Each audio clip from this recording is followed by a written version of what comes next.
This is a really interesting post, which raises a misconception that I want to talk about, despite the fact that I do not want to start talking about the Confederacy again. But I'm going to. Okay. So there's this idea that most of the Confederate statues that are around today were put in place during the Civil Rights era. And it's very reasonable to make that assumption, right? There was actually a spike in the amount of Confederate memorials that were put up during the civil rights movement, but the majority of them were not placed during the civil rights era. So if you look at this timeline of when Confederate monuments and Confederate symbols were being placed in the United States, you're actually going to see that the majority of them, the very largest peak in their creation, falls between about 1900 and 1920. And this is very important for a very specific reason.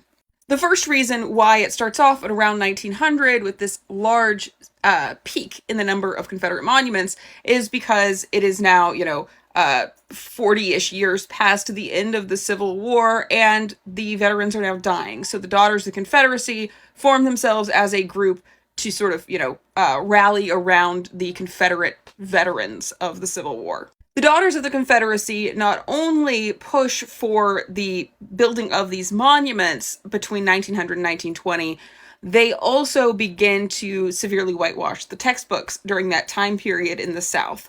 And that is why it's important that it happens between 1900 and 1920, not during the Civil Rights era.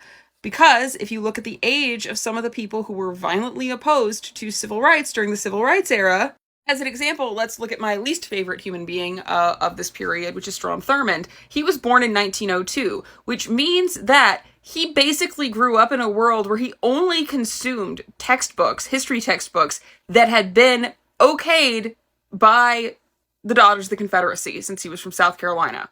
A few years after Thurmond was born, the UDC, the United Daughters of the Confederacy, held their annual convention in Charleston, South Carolina, during which the president of the organization said that it has ever been the cherished purpose of the Daughters of the Confederacy to secure greater educational opportunities for Confederate children, and by thorough training of their powers of mind, heart, and hand, render it possible for the representatives of our Southern race to retain for that race its supremacy in its own land.